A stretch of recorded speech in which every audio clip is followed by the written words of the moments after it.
Sedum town में आज Janata Dal secular taluka sedum के एमएलए उम्मीदवार बलराज अशोक गुत्तेदार की जानिब से हर घर दस्तक के जेरे उन्वान एक पैदल यात्रा करते हुए घर घर और छोटे बड़े कारोबारियों से मुलाकात करते हुए इनके मसाइल सुनने और इसको हल करने की गर्ज से दौरा करते नजर आए। इस दौरान एटीवी गुलबर्गा चैनल पर मुबीन खान की ऑफिस में मुलाकात करते हुए खुसूसी गुफ्तगू की।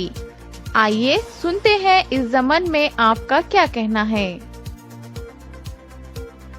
नाज़रीन आदाब, जैसे कि आप तमाम लोगों के बात मालूम है कि सेडम तालुक़े के अंदर सेडम की सियासत के अंदर हलचल पैदा करने वाले या फिर सेडम की क़ियादत के अंदर एक नौजवान उभरते हुए कायद जनता दल सेकुलर से जनाब बलराज अशोक गुत्तेदार साहब, जो अभी पूरे सेडम ताल्लुक़े हो या गुलबर्गे के अंदर हो, वो तारुफ के मोहताज नहीं है। हर आदमी, हर शख्स, हर बच्चा, हर नौजवान उनको उनके काम के ज़रिए पहचानता है और जानता है।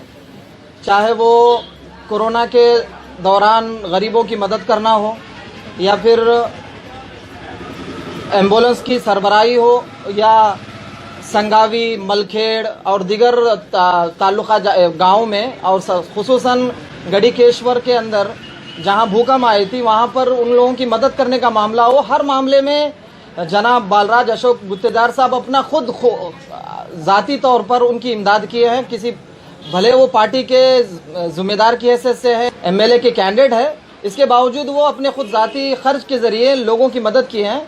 अभी सेडम ताल्लुक़े के टाउन के अंदर वो फिर कर घूम कर लोगों की समस्या के बारे में जानने की कोशिश कर रहे हैं कि उनको क्या प्रॉब्लम है हुकूमत की तरफ से या उनके खुद ज़ाती तौर पर। आज हमारे दरमियान मौजूद हैं सेडम ताल्लुक़े के चहीते, मैं कहता हूं चहीते लीडर जनाब बलराज अशोक गुत्तेदार साहब से। आइए जानने की कोशिश। सबसे पहले हम आपका खैर मकदम करते हैं, खुशामदीद करते हैं, वेलकम कहते हैं। सर, आप ये आप जो सेडम टाउन के अंदर जो पद यात्रा के लिए निकले हैं, सर इसका उद्देश्य क्या है? क्या मकसद को लेकर आप पद यात्रा कर रहे हैं? देखिए, ऐसा है, जब हम पूरा सेडम तालुका का लोगों के पास और दिलों के अंदर क्या है और उनका तकलीफ़ें क्या है, ये समझने का बहुत एक उद्देश्य समझता हूँ। और वही हम लोग नहीं समझे बोले तो हमको कुछ आगे क्या उनको कैसे मदद कर सकते हम, उस एक कारण के लिए मैं घर घर को बलराज जाना ज़रूरी है और घर घर का समस्या सुनना बहुत ज़रूरी है। और घर में क्या तकलीफ़ है, किसी को राशन कार्ड है कि नहीं, किसी को वोटर कार्ड है कि नहीं, या किसी को हेल्थ कार्ड है कि नहीं, लेबर कार्ड है कि नहीं, बहुत सारा समस्या ऐसा है जो खुल के क्यों बोले तो लिटरेसी ज़्यादा लोग नहीं है, बहुत लोग नहीं पढ़े वाले बहुत ज़्यादा है, खेती बाड़ी करने वाले बहुत ज़्यादा है, समझ उतनी नहीं है। तो उनका एक कितना हो सकता है, मैं कभी भी बोलते आ रहा हूँ, मेरे हिसाब से एक छोटा सेवा समझकर वो करने का एक उम्मीद से मैं सेडम क्षेत्र का एक उम्मीदवार कैंडिडेट होना चाह रहा हूँ। क्योंकि हम लोग अगर लोगों का काम आए तो ही कुछ हो सकता है। ऐसा हो रहा था कि बहुत 2 लाख के ऊपर जनसंख्या है सेडम मत क्षेत्र का टोटल।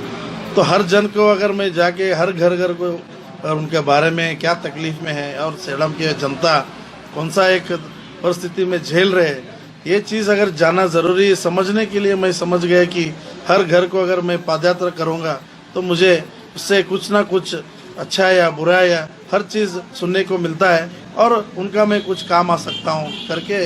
या अभी तो कुछ इलेक्शन नहीं है, ना मैं वोट मांग रहा हूँ, ना ही कौन सा भी मैं इलेक्शन के लिए वोटों के लिए जा रहा हूँ या मुझे वोट दो बोल के भी नहीं जा रहा हूँ। हमारा अभी एमएलए इलेक्शन भी अभी करीब 2 साल के करीब है, फिर भी मैं समझ गया कि अभी समय है, 1-2-3 महीना मुझे लग सकता है, लेकिन मैं हर गांव को हर गली में जब जाऊंगा सब लोगों का दर्द महसूस करूंगा और क्या तकलीफ है और मैं क्या कर सकता हूं, वो एक समझने की बाजित में कुछ प्लानिंग से मेरा एक कार्यक्रम डालकर लोगों का भला के लिए।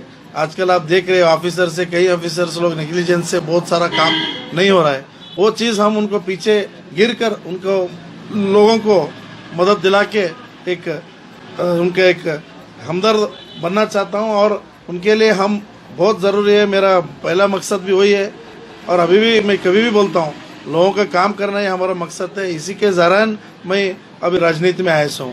सर जैसे कि आप कल से या एक दिन पहले से आप पद यात्रा करते निकल रहे हैं, तो लोगों के दरमियान आप जब पहुंचे हैं तो लोगों की शिकायतें ज़्यादातर आपको क्या सुनने में आ रही है? जैसे कि बार बार ये शिकायतें सुनने में आती है कि भाई जो मौजूदा शासक है या जो मौजूदा रुकन असम्बली हैं उनकी तरफ से उनको नज़रअंदाज किया जा रहा है या सरकारी ऑफिसर्स के अंदर लापरवाही बरती जा रही है। तो इस सिलसिले में आपके पास भी कोई बात ऐसी आई थी?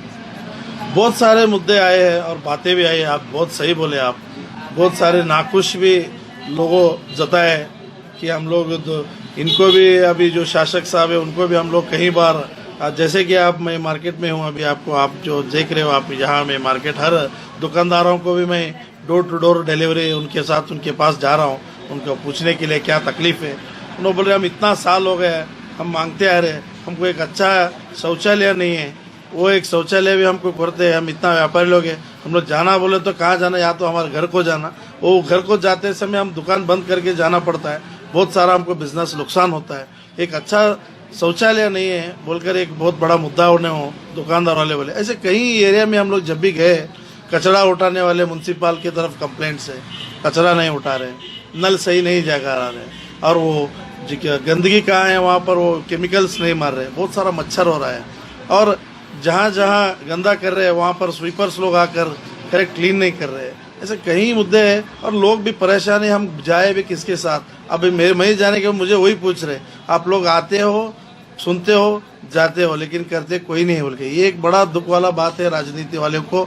तो मैं एक ऐसा लीडर कभी नहीं बनना चाहूँगा कि ऐसे जन हमारे बारे में भूले।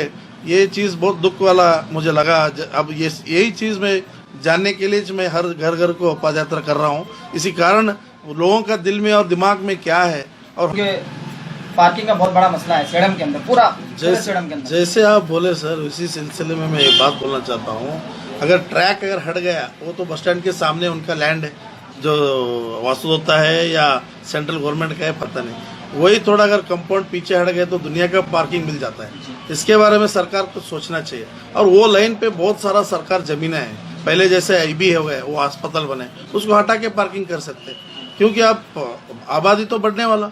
मैं पहले भी बोला हूँ और ये कार्यक्रम में बोला हूँ, इतना जब तुमको GST के मुखांतर या इनकम टैक्स के मुखांतर इतना पैसे जब ये तालुका दे रहा है, तो मुझे समझ में ये नहीं आ रहा है कि इधर डेवलपमेंट करने में क्या दिक्कत है। और हमारे लीडर्स लोग के वो भी जो पहले भी मंत्री थे और अभी भी जो MLA साहब थे, अभी भी इसके बारे में क्यों नहीं कदम उठा रहे, पता नहीं। अभी तक देखिए आप, रिंग रोड क्यों नहीं बना? यही अगर रिंग रोड बनता है, 4-4 ऑफिस अभी हम लोग जो आपके रोड पे है, कितना सारा पूरा ऑफिस एक जगह है, एक अगर रिंग रोड पे एक कॉर्नर में एक ऑफिस बनते, वो ऑटोमेटिकली वो एरिया भी डेवलप होता है और लोग भी थोड़ा खुल के स्प्रेड हो जाते हैं और खुली सांस लेने का एक पैगाम हो जाता है। इसी कारण जो है ये हर चीज मुद्दा बहुत सेंसिटिव के हिसाब से मैं जब पदयात्रा के मूल्य की जा रहा हूँ, ये हर चीज जो अभी आप जो पूछे सवाल, ये पूरा सवाल लोगों का है। यही सवाल सुनने के लिए मैं यही चीज पब्लिक का सवाल सुनने के लिए मैं पदयात्रा कर रहा हूँ सर जी। और देखेंगे आने वाला दिन कैसा ऊपर वाला इसको मुझे सब ताकत देगा कि हल एक करके सॉल्व करने का। सर बहुत बहुत शुक्रिया हमसे बात करने के लिए। ये थे जनाब बालराज अशोक गुत्तेदार साहब, जो खुलकर, और हमेशा से जब भी मैं इनके से इंटरव्यू लिया हूँ, 2-3 मरतबा, ये तीसरा इंटरव्यू है। बालराज अशोक गुत्तेदार साहब हमेशा पब्लिक के मुद्दे को लेकर खुलकर बात करते हैं, क्योंकि उन्हें मालूम है, वो क्योंकि पब्लिक के दरमियान वो रहते हैं और पब्लिक से वो लगातार कांटेक्ट में रहते हैं। आज हमारे पास ये बातें की, खुसूसन पार्किंग के मसला हो या दीगर मसले हो। हम बहुत बहुत जनाब बालराज अशोक गुत्तेदार साहब का शुक्रिया अदा करते हैं।